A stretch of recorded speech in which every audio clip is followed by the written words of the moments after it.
அனைவருக்கும் என் அன்பான காலை வணக்கங்கள். என்னோடு சேர்ந்து இந்த தியானத்திலே பங்கெடுக்க உங்கள் அனைவரையும் அன்போடு அழைக்கிறேன். தியானம் செய்வதற்கு ஏற்றது போல ஒரு சூழலை நாம் ஏற்படுத்திக் கொள்வோம். தரையின் மீது ஒரு விரிப்பை விரித்து அதன் மீது அமர்ந்து கொள்ளலாம், அல்லது கட்டிலே அமர்ந்து கொள்ளலாம். பாயும் படுக்கையுமாக இருப்பவர்கள் கூட தான் இருக்கிற நிலையிலேயே இருந்து இந்த தியானத்தை பயிற்சி செய்யலாம்.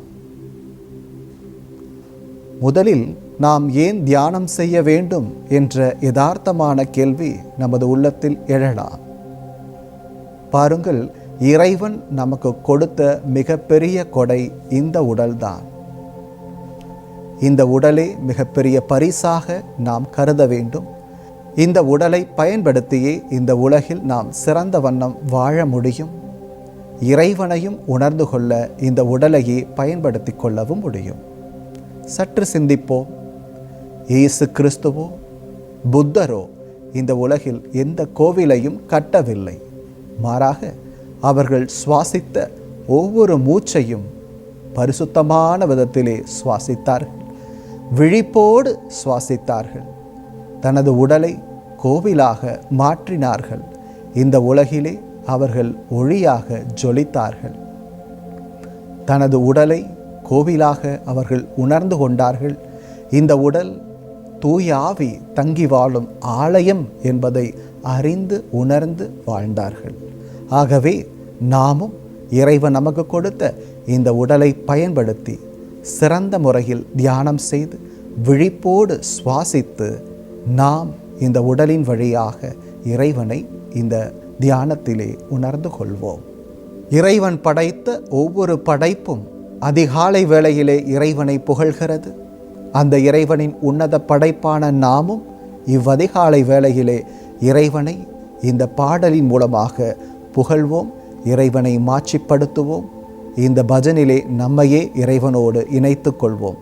கண்களை மூடியவர்களாக இந்த பஜனை முழு மனதோடு கூட, ஆர்வத்தோடு கூட, அன்போடு கூட, விசுவாசத்தோடு கூட பாடி துதிப்போம். எல்லாமாயிருக்கின்ற இறைவா நீ வேண்டும், எல்லாருக்கும் துணையாகும் வரமிய வேண்டும்.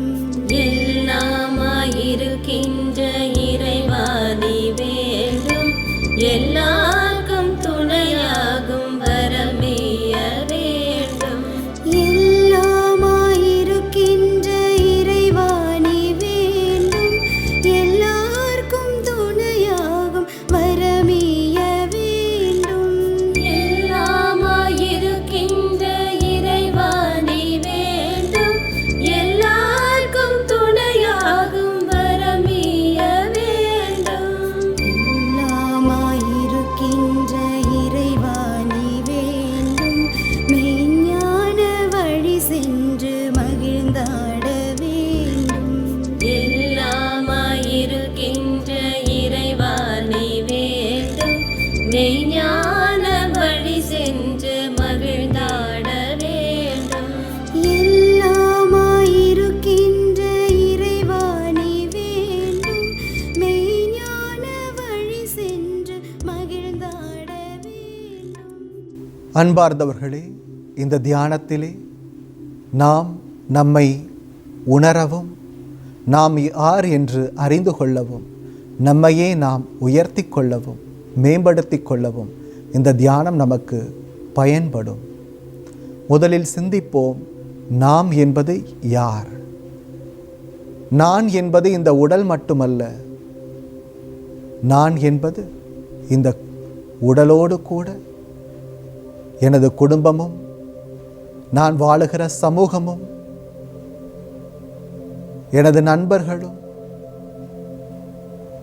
என்னை சுற்றி இருக்கிற பிற மனிதர்களும்,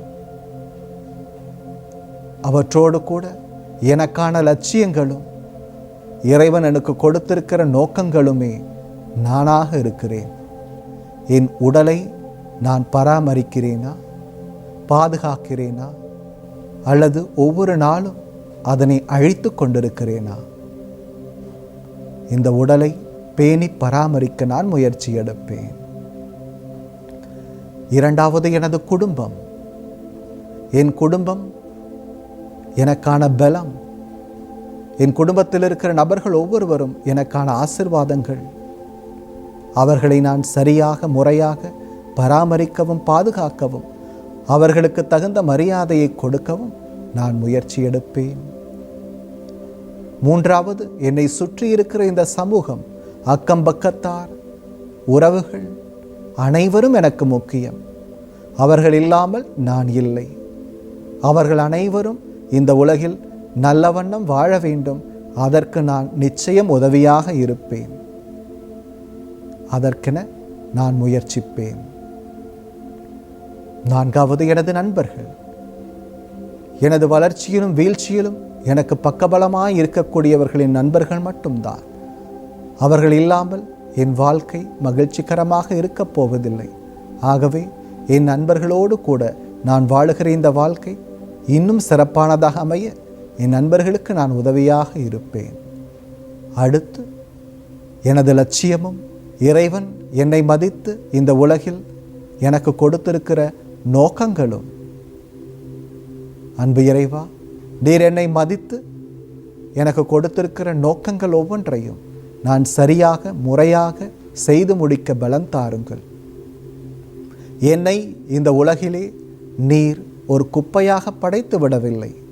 அவசியமற்றவனாக இந்த உலகிலே என்னை அனுப்பி வைக்கவில்லை. மாறாக எனக்கு ஒரு நோக்கத்தை வைத்து இந்த உலகுக்கு என்னை அனுப்பி வைத்திருக்கிறீர். நான் செய்து முடிக்க வேண்டிய கடமை என்று ஏதோ ஒன்று உண்டு.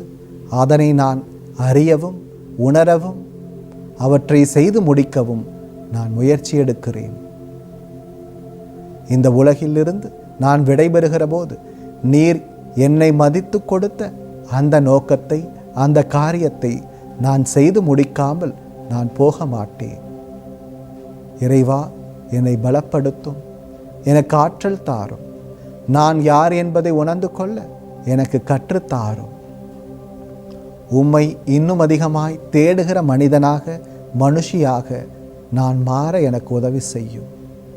தியானத்தின் வழியாக இன்னும் அதிகமாய் உமது அருகாமையில் நான் வர என்னை அழைத்தருளும் சுவாமி.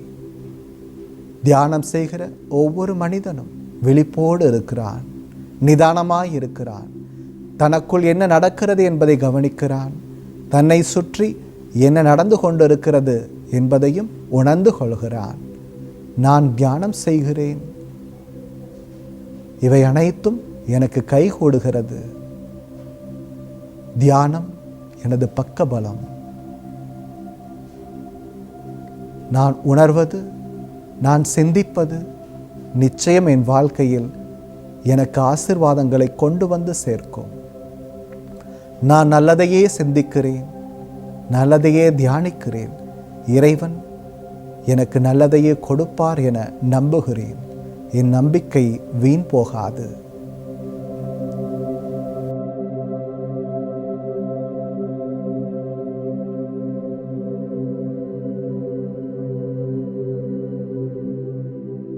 அன்பார்ந்த சகோதர சகோதரிகளே, நாம் பிறரை எப்படி அன்பு செய்ய வேண்டும், எப்படி நேசிக்க வேண்டும் என்றால், ஒரு குழந்தை தன்னிடம் இருக்கிற பொம்மையை எப்படி நேசிக்குமோ அதுபோல நாம் நேசிக்க கற்றுக்கொள்ள வேண்டும்.